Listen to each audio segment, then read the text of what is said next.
So this happened. Thursday, federal judge issues arrest warrant for sitting president. Last night, emergency appeal filed. This morning, Supreme Court intervenes. 48 hours. That's all it took. According to court filings made public at 6:47 a.m., Chief Justice John Roberts issued an administrative stay of the arrest warrant pending full Supreme Court review. The 142-page emergency appeal documents just dropped. I've been going through them. You saw the headlines. Here's what they missed. Trump's legal team filed directly with the Supreme Court at 11:23 p.m. Thursday night.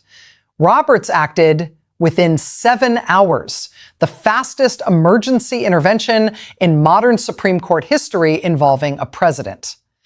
This isn't a final ruling, it's a pause. But that pause changes everything that was supposed to happen today. Quick context. Donald Trump, 47th president, under federal arrest warrant since Thursday morning. The issue? Whether a sitting president can be arrested under federal warrant while in office, and whether the Supreme Court will intervene to stop it. Timeline, fast version. Thursday, 10:47 a.m., District Judge Richard Holloway issues arrest warrant based on alleged perjury evidence. Thursday, 11:47 a.m., White House files emergency appeal to D.C. Circuit. Thursday, 11:23 p.m., Trump's attorneys bypass Circuit Court, file emergency application directly with Supreme Court. Friday, 6:47 a.m., Chief Justice Roberts issues administrative stay. That's the setup. Now the documents. The emergency application to the Supreme Court argues this is a constitutional crisis requiring immediate intervention. The stay means U.S. Marshals cannot execute the warrant while the court considers the case. Trump's team went over everyone's head straight to the highest court. And Roberts said yes to the temporary pause. Now the question, what happens next? Okay, the evidence. First document, filed Friday morning. I pulled page 8 of Roberts' order. It says, quoting here, upon consideration of the application for stay and the response thereto, the execution of the arrest warrant issued July 23, 2026 is hereby stayed pending further order of this court. That's not my take. That's the Chief Justice. What it means? The warrant still exists, but it can't be enforced while the Supreme Court reviews the constitutional questions. But here's what got me. Page 3 of Trump's emergency application, different section.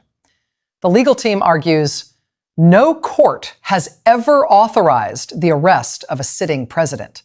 The separation of powers implications are so grave that only this court can resolve them. Put those together, yeah, Roberts agreed. There's a serious enough question to hit pause. I went through the application twice. Pattern's clear. Trump's argument rests on 3 pillars. Presidential immunity from criminal process while in office. Separation of powers violation if judiciary can arrest the executive. Lack of any constitutional mechanism for arresting a sitting president. All documented in the 142-page filing. Now, what nobody's covering. Page 67 contains the government's response, filed at 4:12 a.m. this morning, just 2 hours before Roberts' decision. The Solicitor General argues, presidential immunity does not extend to criminal conduct undertaken in a personal capacity. Perjury is not an official act. Read that again. That's the core divide. Defense says, any act during presidency is official, including testimony about prior conduct. Prosecution says lying under oath is personal criminal conduct, not presidential duty. The government's brief cites United States versus Nixon, the 1974 case that forced Nixon to turn over Watergate tapes. Quote from page 73 of the government filing, this court unanimously held that not even the president is above the law. That principle applies with equal force here. But Trump's team anticipated that. Page 89 of their application distinguishes Nixon. That case involved document production, not physical arrest. The difference is constitutional in magnitude. Roberts writes on page 9, this matter presents questions of exceptional gravity concerning the separation of powers and the functioning of our constitutional system. That language, exceptional gravity, appears in Supreme Court orders only when the court believes it must intervene immediately. First time a Chief Justice has stayed an arrest warrant for a sitting president. U.S. Marshals stand down, effective 6:47 a.m. Roberts has authority to issue administrative stays himself, but page 11 indicates he'll refer this to the full court at the earliest practicable time. If this breakdown's useful, subscribe. This is moving hour by hour, and I'll be covering every Supreme Court filing, every response, every development, as the highest court in the land decides this unprecedented question. Okay, but look, gotta be fair here. The other side has a point. Few points, actually. Legal scholars who support the arrest warrant argue this is about basic accountability, not politics. And honestly, some of it holds up. Their argument, first, no one is above the law. If a president can commit perjury without consequence while in office, it creates a lawless executive. Second, the warrant is based on evidence. A federal judge reviewed 14 audio recordings and found probable cause. Third, impeachment isn't enough. Congress can't address criminal conduct the same way courts can. Lawrence Tribe, constitutional law professor at Harvard, put it this way in a statement this morning. Roberts' stay is procedural, not substantive. The court must still rule on the merits. Don't agree with all of it, but that's not nothing. What they've got, United States versus Nixon precedent that presidents aren't above the law.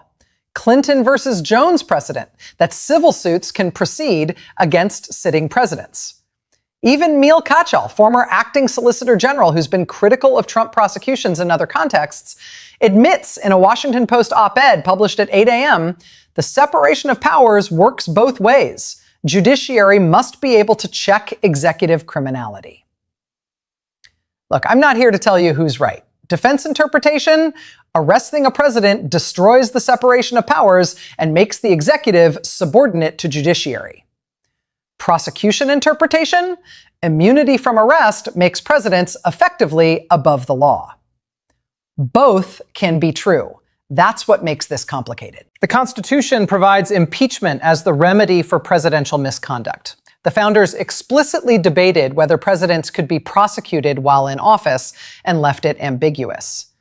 But the defense raises valid concerns about what happens if every future president faces arrest warrants from politically opposed judges.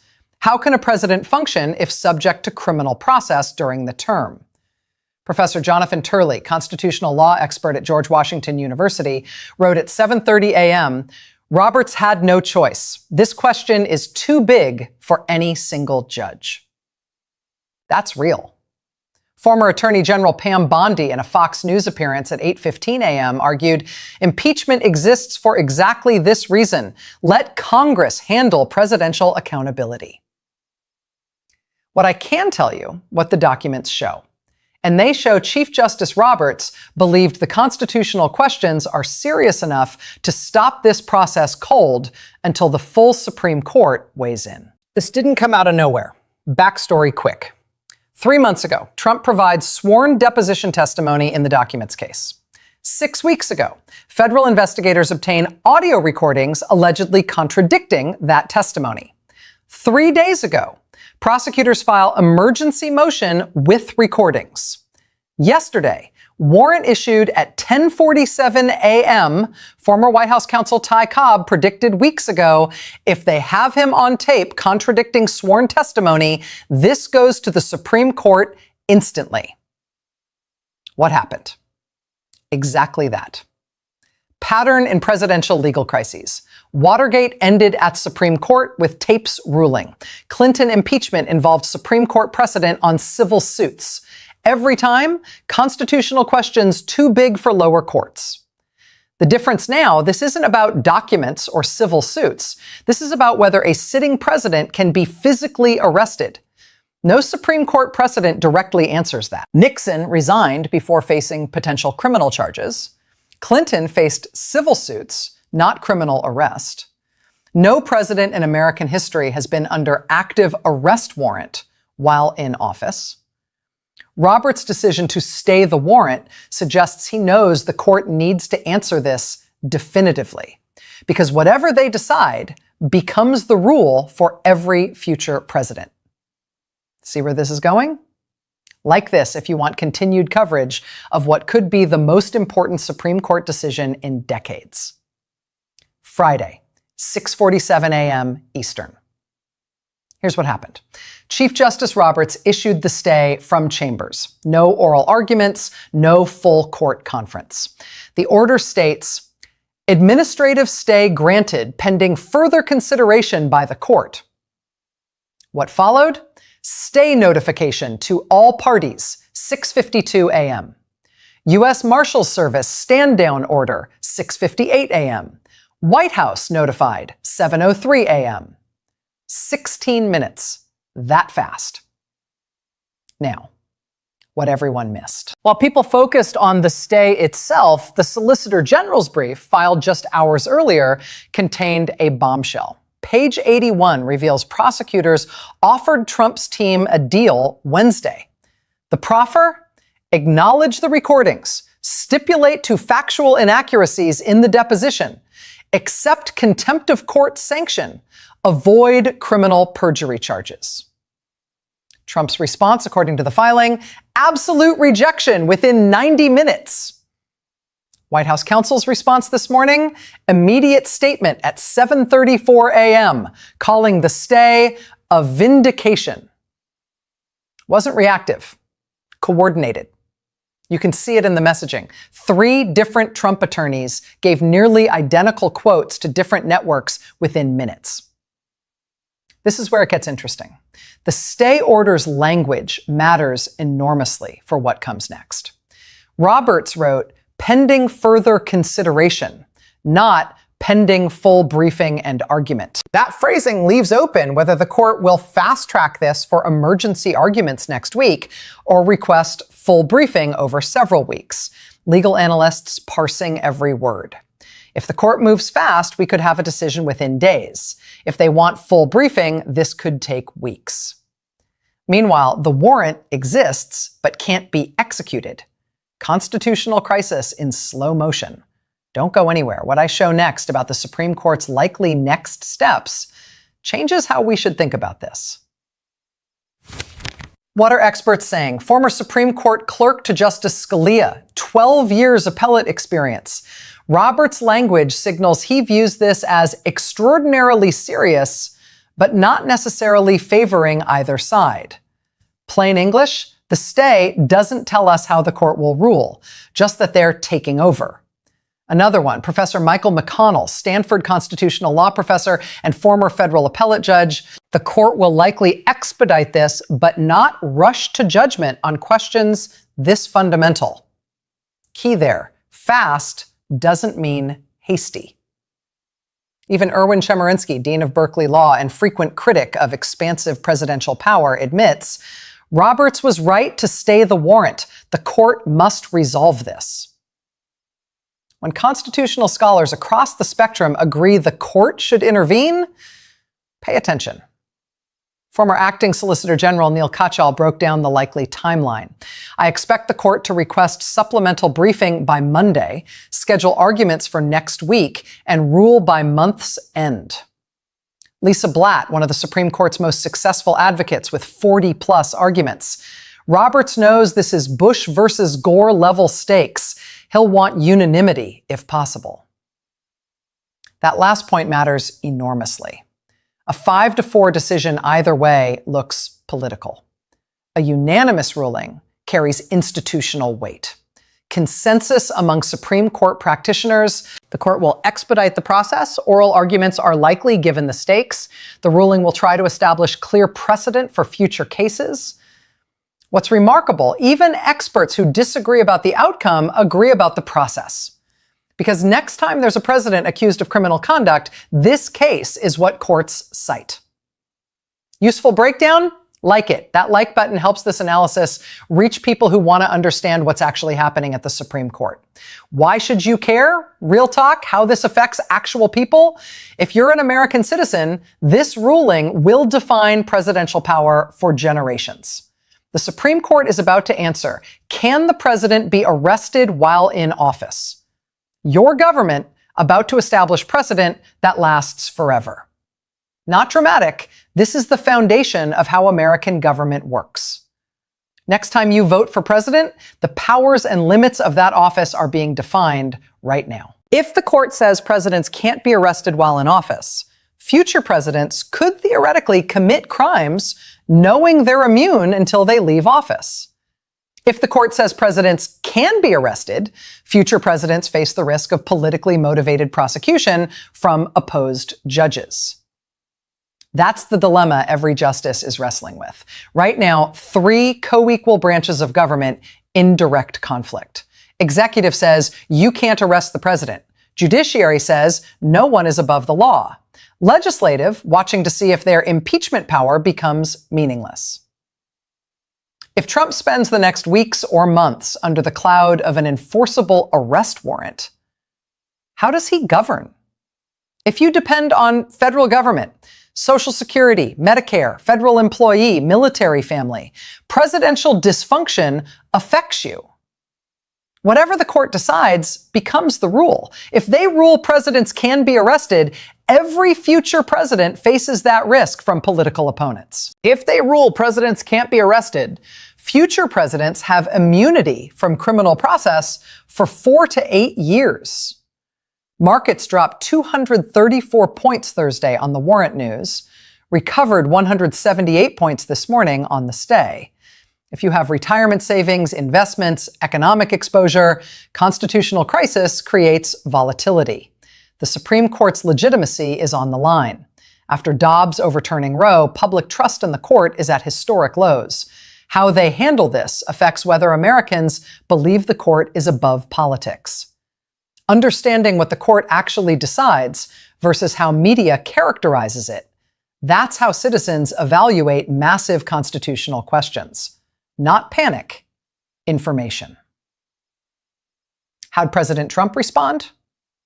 Vindication messaging, immediately. Within 43 minutes of the stay order, Trump posted on Truth Social, total exoneration by Chief Justice. Corrupt judges tried illegal arrest. Supreme Court stopped it. Reaction from legal analysts? The stay isn't exoneration. It's a procedural pause. Roberts didn't rule on the merits, just that the court needs to decide. White House issued formal statement at 8:12 a.m. The Supreme Court has rightfully recognized that this unprecedented action requires the highest court's review. Then Trump's attorney, John Lauro, in a CNN interview at 9 a.m., this stay proves what we've said all along. Arresting a sitting president is constitutionally untenable. Prosecutors' response came at 9:47 a.m. through a Justice Department spokesperson. We respect the Supreme Court's process. The evidence remains strong. Then the latest development, 10:23 a.m., Trump announced he's returning to Washington from Bedminster, calling the stay a complete victory.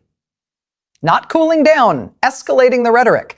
Legal experts note the stay says nothing about the strength of the evidence or the ultimate outcome. What's still unclear. 1, whether the full court will hear oral arguments or decide on briefs alone. 2, how quickly Roberts will convene the full court to address this. The Supreme Court's next scheduled conference is Monday, July 27th at 9:30 a.m. That's when the 9 justices could decide the schedule for this case. Trump's legal team reportedly preparing for potential oral arguments as soon as Wednesday or Thursday of next week. Date to watch, Monday, July 27th.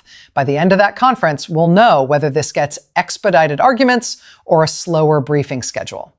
If arguments are scheduled, they'll likely be the week of July 27th.